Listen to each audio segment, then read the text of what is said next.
जय हिंद दोस्तों। Welcome to my YouTube channel IGK free class. आज की वीडियो में हम बीएड एग्जाम पेपर 2 का चर्चा करेंगे, जो कि फर्स्ट ईयर का पेपर 2 है, जो कि है समसामयिक भारत और शिक्षा, इंग्लिश में कंटेम्पोररी इंडिया एंड एजुकेशन। इसके हम 40 क्वेश्चनों का आप लोग का तैयारी करवाएंगे। 40 क्वेश्चनों को यदि देख लेते हैं तो आपका पेपर 2 का फुल तैयारी हो जाएगा। देखिए, 40 क्वेश्चन एक ही वीडियो में बनाना संभव नहीं है, तो हम एक-एक करके क्वेश्चन बताते हैं। तो पहला क्वेश्चन जो है, पहला वीडियो में बता दिए थे। यदि आपको नहीं देखे हैं, तो डिस्क्रिप्शन में प्लेलिस्ट का लिंक दिया हुआ है, वहाँ से आप देख के अपना इस क्वेश्चन नंबर 1 का तैयारी कर सकते हैं। क्योंकि आप लोग का एग्ज़ाम नज़दीक आते जा रहा है, जितना से ज़्यादा क्वेश्चनों का रिवीजन रहेगा, तो आप 40 क्वेश्चनों का यदि आप रिवीजन हो रहा रहेगा, तो इसी में से आपको क्वेश्चन मिल जाएगा। आप किसी भी यूनिवर्सिटी से हो, तो बीएड के एग्ज़ाम में पेपर 2 में समसामयिक भारत और शिक्षा के बारे में पढ़ते हैं। तो आइए इस वीडियो में क्वेश्चन नंबर 2 पे चर्चा करेंगे, जो कि है भारतीय समाज में शैक्षिक लक्ष्यों का सविस्तार वर्णन करें। तो भारतीय समाज में जो है शैक्षिक लक्ष्य का जो विस्तार किया गया है, तो उसके लक्ष्यों का जो है वर्णन करना है इस प्रश्न में। प्रश्न स्टार्ट करने से पहले आप लोग से छोटा सा रिक्वेस्ट है कि जो भी न्यू स्टूडेंट इस चैनल के साथ पहली बार जुड़े हैं, चैनल को जरूर सब्सक्राइब कर दें, वीडियो को भी लाइक कर दें। और पेपर 2 का इससे पहले जो पेपर क्वेश्चन नंबर 1 बताए हुए हैं, तो आप उसे देख सकते हैं। डिस्क्रिप्शन में प्लेलिस्ट का लिंक है, वहाँ से। तो पूरा वीडियो देखने के बाद आप लोग कमेंट ज़रूर करें कि आपको कैसा लगा ये वीडियो। आइए देखते हैं। देखिए, क्वेश्चन है भारतीय समाज में शैक्षिक लक्ष्यों का सविस्तार वर्णन करें। तो भारतीय समाज में जो है शैक्षिक लक्ष्य का जो है सविस्तार वर्णन करना है। तो किस तरह से जो है शैक्षिक जो भी स्टूडेंट है या जो भी शिक्षित लोग हैं, वो भारतीय समाज में किस तरह से उनका उद्देश्य रहता है कि भारतीय समाज को और आगे बढ़ाया जाए, ताकि सविस्तार इसका जो है वो हो सके, विस्तार हो सके। तो आइए इसको एक-एक पॉइंट समझने का प्रयास करते हैं।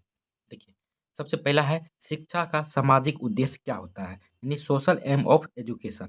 देखिए, व्यक्ति एक सामाजिक प्राणी है, वह सामाजिक प्रकृति से भरपूर होता है।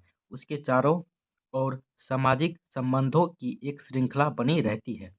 समाज और व्यक्ति का वही संबंध है जो एक पूर्ण इकाई एवं एक टुकड़े का है।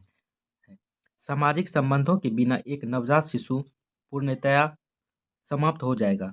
सामाजिक संबंधों से ही उसकी भौतिक एवं मनोवैज्ञानिक आवश्यकताओं की पूर्ति होती है और मतलब होती है। कई मनुष्य जो समाज रूपी मशीन की एक सक्रिय और उपयोगी पूंजी है, उससे अलग होकर मूल्य विहीन हो जाता है। मतलब कि समाज से यदि कोई व्यक्ति अलग हो जाता है, तो उसका कोई भी जो है वैल्यू नहीं रहता है इस समाज में या उस व्यक्ति का। देखिए आगे। देखिए, व्यक्ति के विकास में समाज का सहयोग रहता है और उसके अभाव में वह उन्नति नहीं कर सकता है। मतलब कि व्यक्ति के विकास में जो है समाज की एक अहम भूमिका रहती है। उसके बिना जो है व्यक्ति उन्नति जो है नहीं कर सकता है। अतः सामाजिक हितों को ध्यान में रखकर ही व्यक्ति का विकास होना चाहिए। शैक्षिक प्रक्रिया सामाजिक संबंधों का विकास करती है। देखिए, समाजवाद एक उग्र रूप में सामाजिक उद्देश्य के संकीर्ण अर्थ पर बल दिया जाता है। इसके अंतर्गत उच्च सामाजिक इकाई को समाज का भाग विधाता मान लिया जाता है। मतलब कि जो भी उच्च समाज के लोग रहते हैं, उनको ही समाज का भाग विधाता मान लिया जाता है। और उसके इसका पूरा अधिकार होता है। मतलब उस पे जो है इसका पूरा अधिकार होता है कि वह सामाजिक आदर्शों अथवा सामाजिक सुरक्षा के नाम पर व्यक्तिगत हितों का किस सीमा तक बलिदान करा सकता है। ऐसे समाज में मानव विकास की सभी व्यवस्थाएं एवं कार्यक्रम सामाजिक हितों को ही ध्यान में रखकर निर्धारित किए जाते हैं। मतलब कि उसके उसको देखते ही जो जो भी उच्च सामाजिक इकाई है, उसको देखते ही हर तरह का व्यवस्था जो है समाज में इस तरह का व्यवस्था किया जाता है। तो आइए आगे देखते हैं। चाहे उसमें व्यक्तिगत जीवन के लिए सुविधा हो अथवा असुविधा।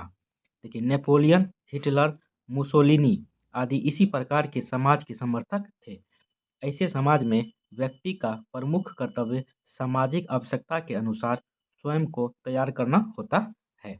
देखिए, सामान्य सामाजिक उद्देश्य के अनुसार जो है प्रत्येक व्यक्ति को एक सीमा तक सामाजिक आदर्शों के अनुसार कार्य करना चाहिए। मतलब कि एक समान अवस्था तक एक समय तक जो है सामाजिक में जो जिस तरह का व्यवस्था है, उसी के अनुसार जो है कार्य करना चाहिए। रेमंड ने जब यह कहा था कि समाज विभिन्न अकेला व्यक्ति कल्पना की खोज है, तो उसका तात्पर्य इसी सामाजिक भावनाओं को प्रमुखता देने से था। इसके अनुसार प्रत्येक व्यक्ति को सामाजिक उद्देश्यों के अनुसार स्वयं को ढालना, अपने व्यवहार में परिवर्तन करना आवश्यक है। देखिए, उदार रूप से सामाजिक उद्देश्य के अनुसार सामाजिक हितों को ध्यान में रखते हुए आइए आगे देखते हैं। देखिए, व्यक्तित्व स्वतंत्रता के लिए उदार नीति अपनानी चाहिए। मतलब कि हर एक समाज में जो व्यक्ति रहते हैं, समाज के प्रति जो है उदार नीति अपनानी चाहिए। मतलब किसी को देने की एक अच्छा स्वभाव या अच्छा धन जो भी है, उसे उदार नीति को जो है अपनाना चाहिए। देखिए, प्रत्येक व्यक्ति को उस सीमा तक इच्छा अनुसार कार्य व्यापार की पूर्ण स्वतंत्रता होती है, जहाँ तक उसके कार्यों द्वारा समाज का कोई अहित न हो। मतलब जो भी कार्य कर रहा है, उससे जो है समाज को कोई जो है आघात न पहुँचे, वैसा कार्य करना चाहिए, अथवा सामाजिक हित के कार्यों में कोई बाधा उत्पन्न न हो। जॉन डीवी द्वारा प्रतिपादित सामाजिक दक्षता के प्रत्यय को सामाजिक उद्देश्य का सरल एवं उदार दृष्टिकोण समझना चाहिए। डीवी ने सामाजिक दक्षता के अंतर्गत नागरिकता संबंधी कुशलता एवं व्यावसायिक कुशलता को शामिल किया है। देखिए, शिक्षा में सामाजिक उद्देश्य निम्नलिखित अवधारणाओं में अभिव्यक्त होते हैं। तो देखते हैं क्या-क्या के सामाजिक उद्देश्य किस तरह से शिक्षा में अवधारणाओं पे जो है अभिव्यक्त होते हैं। पहला है नागरिकता के लिए शिक्षा, दूसरा है संवेदनात्मक एकता के लिए शिक्षा, राष्ट्रीय एकता के लिए शिक्षा, देशभक्ति के लिए शिक्षा, सामाजिक कुशलता के लिए शिक्षा। ये सब जो है समाज के लिए शिक्षा अनिवार्य होता है। अब जानते हैं शिक्षा के सामाजिक उद्देश्य की विभिन्न व्याख्याएँ, यानी डिफरेंट जो है किस तरह से शिक्षा जो है समाज के लिए एक विभिन्न प्रकार के लिए उपयोगी होता है, वो देखते हैं पॉइंट बाय पॉइंट समझेंगे।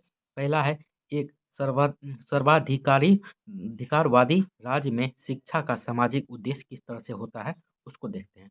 देखिए, इस प्रकार के समाज में एक व्यक्ति का अस्तित्व राज्य के लिए होता है। मतलब कि समाज में जो भी व्यक्ति रहता है, उसका जो है अस्तित्व जो है राज्य के लिए रहता है, और उसकी अपना कोई व्यक्तित्व नहीं होती। वह राज्य के लिए ही जन्म लेता है और राज्य के लिए ही जीता है तथा राज्य के लिए ही मरता है। प्राचीन समय में स्पार्टा में जो प्राचीन यूनान का एक शहरी राज्य है, एक व्यक्ति को इसलिए शिक्षित किया जाता था कि उसकी शारीरिक क्षमता का विकास हो तथा वह दृढ़ अनुशासन में रह सके। एक सप्ताह था उस प्राचीन यूनान में। उस टाइम जो है लोगों को इसलिए शिक्षित किया जाता है कि उनकी शारीरिक दक्षता का विकास हो और वह जो है अनुशासन के रूप में कार्य कर सके, ताकि आगे चल के जो है उत्तम योद्धा जो है बन सके। सैनिक अनुशासन में बद्ध राष्ट्र व्यक्तिगत स्वतंत्रता की बात भी नहीं सोच भी नहीं सकता था। देशभक्ति से ओत-प्रोत व्यक्ति राष्ट्र के सम्मुख अपनी प्रत्येक वस्तु को त्याग सकता था। मतलब कि इस तरह की शिक्षा दी जाए कि देशभक्ति के सामने कोई भी चीज़ उसके सामने कोई भी लोभ दिया जाए, तो उसको जो है त्याग कर सके। हिटलर द्वारा चलाई नाज़ी सरकार के अंतर्गत जर्मनी की शिक्षा प्रणाली भी पूर्ण रूप से इसी प्रकार की थी। शिक्षा में सामाजिक उद्देश्य का अभिप्राय व्यक्तिगतता का पूर्ण त्याग राज्य के लिए होता है। मुसोलिनी के अधीन इटली भी इसी प्रकार की शिक्षा व्यवस्था थी। तो मुसोलिनी भी जो है जिस टाइप का हिटलर की शिक्षा व्यवस्था थी, मुसोलिनी की भी शिक्षा व्यवस्था इसी प्रकार की थी। आइए आगे देखते हैं। दूसरा है कृतित्व अभिवृत्ति के अनुसार शिक्षा का सामाजिक उद्देश्य किस किस तरह का था, उसको समझने का प्रयास करते हैं। देखिए, संयुक्त राष्ट्र अमेरिका, ग्रेट ब्रिटेन तथा भारत सहित प्रजातांत्रिक देशों में शिक्षा के अंतर्गत अग्रलिखित उद्देश्यों पर बल दिया जाता है, जैसे नागरिकता के लिए शिक्षा, समाज सेवा के लिए शिक्षा आदि। शिक्षा प्रणाली के अंतर्गत सहयोग, उत्तरदायित्व आदि मूल्यों का विकास किया जाता है। मतलब कि इस सब जो भी प्रजातांत्रिक देश हैं, उनमें जो है शिक्षा का इस तरह से शिक्षा दिया जाता है, ताकि आगे चल के जो है एक अच्छा नैतिक नागरिकता को एक अच्छा नैतिक मूल्य मिले, ताकि आगे चल के जो है उत्तरदायित्व आदि मूल्यों का विकास किया जा सके। देखिए, शिक्षा के सामाजिक उद्देश्य का अर्थ यह भी है कि शिक्षा के समान अवसर प्रदान किए जाए, जिससे एक व्यक्ति अपने व्यक्तित्व को पूर्णतया विकास कर सके। तीसरा पॉइंट है सामाजिक कुशलता के रूप में शिक्षा का सामाजिक उद्देश्य किस तरह का होना चाहिए, उसको जानने का प्रयास करते हैं। देखिए, शिक्षा के इस उद्देश्य को जॉन डीवी द्वारा आइए आगे देखते हैं। देखिए, अत्यधिक समर्थन प्रदान किया गया है। सामाजिक रूप से एक कुशल व्यक्ति वही है जो अपनी आजीविका कमाने योग्य हो और एक निश्चित आचरण स्तर, जिसे नैतिक स्तर कहा जाता है, रखता हो। मतलब सामाजिक उद्देश्य का वही मतलब होता है कि जो भी शिक्षाप्रद व्यक्ति है वह अपने आप का आजीविका खुद से चला सके और नैतिक एक अच्छे नैतिक आचरण का ज्ञान उसमें हो। एक सामाजिक कुशल व्यक्ति एक अच्छा नागरिक भी होता है। इस अर्थ में समाज साध्य है और व्यक्ति जो है साधन है। अब आते हैं शिक्षा के उद्देश्यों का समाज के आदर्शों से संबंध किस तरह का होता है, उसको जानते हैं। देखिए, पहला मानव सभ्यता का इतिहास में जो है शिक्षा का क्या उद्देश्य होता है, उसको जानते हैं।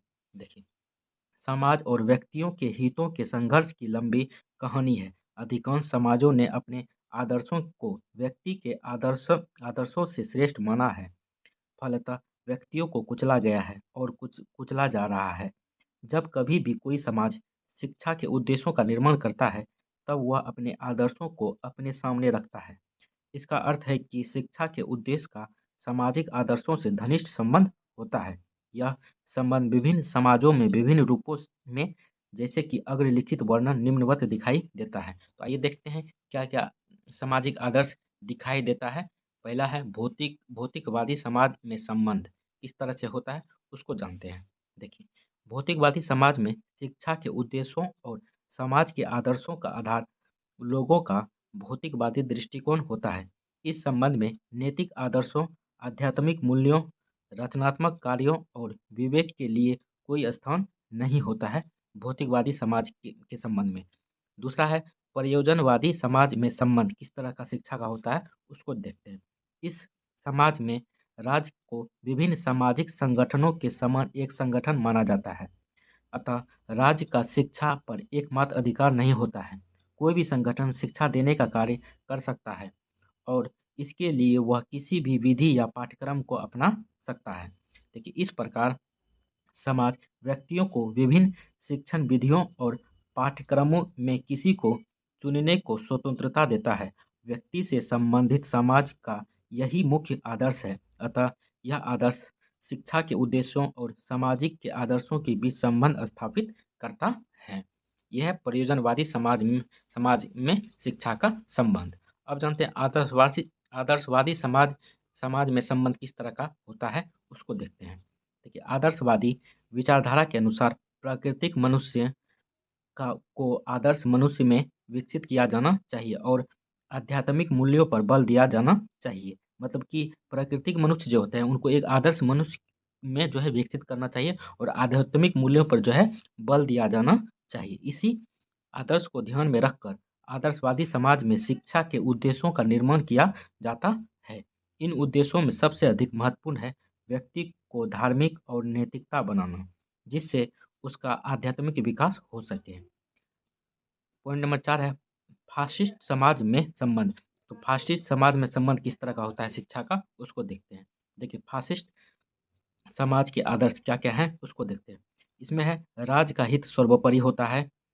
राज्य के हित के लिए व्यक्ति को अपना बलिदान देना पड़ता है। तीसरा है स्वतंत्रता व्यक्ति का मौलिक अधिकार नहीं होता है। मतलब स्वतंत्रता जो है स्वतंत्र मौलिक अधिकार जो है व्यक्ति का नहीं होता है। आइए आगे देखते हैं। देखिए, उसे स्वतंत्रता का अधिकार राज्य द्वारा दिया जाता है और इसके स्थान पर कर्तव्य से नीचे है। मतलब स्वतंत्रता का अधिकार जो है राज्य के द्वारा दिया जाता है, परंतु जो है इसके स्थान पर जो कर्तव्य को जो है उसके नीचे रखा जाता है स्वतंत्रता के अधिकार को। फासिस्ट समाज या राज्य पर श्रेष्ठ व्यक्तियों द्वारा शासन किया जाता है। इन व्यक्तियों का स्थान जनसाधारण से बहुत ऊंचा होता है। मतलब फासिस्ट समाज में जो है जो भी श्रेष्ठ व्यक्ति है उसका स्थान सबसे ऊपर रहता है, बाकी जो व्यक्ति हैं उनका जो है उससे नीचे रहता है। उपयुक्त आदर्शों को ध्यान में रखकर शिक्षा के उद्देश्यों का निर्माण किया जाता है। उद्देश्य असाधारण गुणों वाले व्यक्तियों को प्राथमिकता देते हैं और जनसाधारण तथा प्रतिभाशाली व्यक्तियों के बीच के अंतर को अधिक स्पष्ट करते हैं। इस ध्येय को प्राप्त करने के लिए सबको शिक्षा के समान अवसर नहीं दिए जाते हैं। अब आते हैं 5वां पॉइंट, साम्यवादी समाज में संबंध किस तरह से होता है शिक्षा पे। जो होता है चीन में जो है साम्यवादी समाज होता है, वहाँ पे शिक्षा का किस तरह का है वो देखते हैं। देखिए, साम्यवादी समाज के आदर्श हैं। पहला है सामाजिक और राजनीतिक संस्थाओं का स्वरूप भौतिक वस्तुओं के उत्पादन के ढंग के अनुसार निश्चित किया जाना।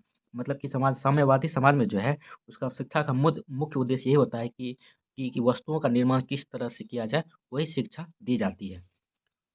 दूसरा है वस्तुओं का मूल्य उनके बनाने में किए गए परिश्रम के अनुसार रखा जाता है। और तीसरा है शारीरिक तथा मानसिक कार्य करने वालों में कोई भेदभाव नहीं किया जाता है। देखिए, साम्यवादी समाज में उपयुक्त आदर्शों ये संबंधित शिक्षा के उद्देश्य इस प्रकार होते हैं। शिक्षा में श्रम को अत्यधिक महत्व दिया जाता है। इस साम्यवादी शिक्षा में जो श्रम को जो है अत्यधिक महत्व दिया जाता है। छात्रों को अपने अपने को परिश्रम करने वाले समाज का श्रमिक समझना पड़ता है। यही कारण है कि साम्यवादी समाज में विद्यालय का स्थानीय फैक्ट्री या पोस्ट ऑफिस और समीप के सहकारी फर्म से घनिष्ठ संबंध होता है। इसके अतिरिक्त शिक्षा पर शासक वर्ग का पूर्ण अधिकार होता है। अतः छात्रों को दल की नीति के विषय में पूर्ण जानकारी कराई जाती है। उन्हें आलोचना करने की स्वतंत्रता नहीं दी जाती है साम्यवादी शिक्षा में। अब आते हैं लोकतांत्रिक समाज में संबंध जो भारत में होता है। भारत में किस तरह की शिक्षा दी जाती है उसको भी देखते हैं। लोकतंत्रीय समाज में मानव के व्यक्तित्व को महत्व दिया जाता है। मतलब लोकतंत्रीय समाज में जो है मानव के व्यक्तित्व को जो है महत्व दिया जाता है और विश्वास किया जाता है कि मनुष्य अपने कार्यों को इस प्रकार कर सकते हैं जिससे सबका हित हो। ऐसे समाज में सब व्यक्तियों के समान अधिकार और उनसे संबंधित कार्य होते हैं। इस समाज में बल के स्थान पर विवेक का प्रयोग किया जाता है। इस प्रकार लोकतंत्र के आदर्श मनुष्य के लिए सबसे उत्तम है, पर इसके साथ ही वे कठिन भी हैं, क्योंकि उनको तभी प्राप्त किया जा सकता है जब व्यक्ति सभी गुणों से संपन्न हो। देखिए, उपरोक्त लिखित गुणों को विकसित करने के लिए निम्नलिखित उद्देश्यों का निर्माण किया जाता है। तो कौन-कौन गुणों का किस तरह से गुणों का विकास किया जाता है उसको देखते हैं। देखिए, पहला है छात्रों को मानव व्यक्तित्व का आदर करना चाहिए। दूसरा है उनको ज्ञान देकर सामाजिक विरासत को ग्रहण करने के लिए तैयार करना। तीसरा है उनको आत्म अनुशासन और जन कल्याण को समझने में सहयोग देना। चौथा है उनको सत्य की सीमा के अंदर अपने बारे में सोचने की शक्ति देना। पाँचवां है उनको लोकतंत्र का पूरा ज्ञान प्राप्त करने में सहायता देना। और आइए आगे देखते हैं। छठा है उनको यह शिक्षा देना कि समाज को उन्नत करना उनके जीवन का मतलब श्रेय या ध्येय है। देखिए, उपसंहार में जो है उपयुक्त तथ्यों के आधार पर हम कह सकते हैं कि शिक्षा के उद्देश्यों का व्यक्ति के जीवन और समाज के आदर्शों से घनिष्ठ संबंध है। प्रत्येक व्यक्ति और समाज पर एक विशेष प्रकार की छाप होती है। दोनों ही शिक्षा के उद्देश्यों को व्यक्त करते हैं, चाहे उनका निर्माण व्यक्ति के हित के लिए या समाज के लाभ के लिए किया गया हो। शिक्षा के उद्देश्यों का व्यक्ति पर प्रत्यक्ष प्रभाव पड़ता है और उनका समाज से घनिष्ठ संबंध होता है। वे व्यक्ति को एक विशेष सांचे में ढालते हैं और स्वयं सामाजिक आदर्शों के द्वारा ढाले जाते हैं। तो देख लिए क्वेश्चन कैसा लगा वीडियो कमेंट करके आप लोग ज़रूर बताएं। जितना अधिक से अधिक क्वेश्चनों का रिवीजन आप लोग को होता जाएगा उतना अच्छा रहेगा। तो एक बार में समझ में नहीं आता तो एक बार और देख लीजिए, ज़रूर आपको पॉइंट पकड़ में आ जाएगा। तो 2 क्वेश्चन देख लिए हैं अभी तक में पेपर 2 का। आने वाली वीडियो में हम आपको क्वेश्चन नंबर 3 बताएंगे, जो कि है हाशिए पर खड़े लोगों, स्त्री, दलित एवं जनजातीय वर्गों की शिक्षा पर प्रकाश डालें। काफ़ी इंपॉर्टेंट क्वेश्चन है और कई यूनिवर्सिटी में ये क्वेश्चन पूछा गया है। तो आने वाली वीडियो में हम क्वेश्चन नंबर 3 बताएंगे। क्वेश्चन नंबर 1 और 2 बता चुके हैं, आप जाके ज़रूर देखिए। क्वेश्चन नंबर 3 आने वाले वीडियो में बताएंगे। तो आप लोग इसके लिए चैनल सब्सक्राइब कर दें, वीडियो को लाइक कर दें, कमेंट जरूर करें कि आपको कैसा लगा ये वीडियो। चलिए, थैंक यू, जय हिंद।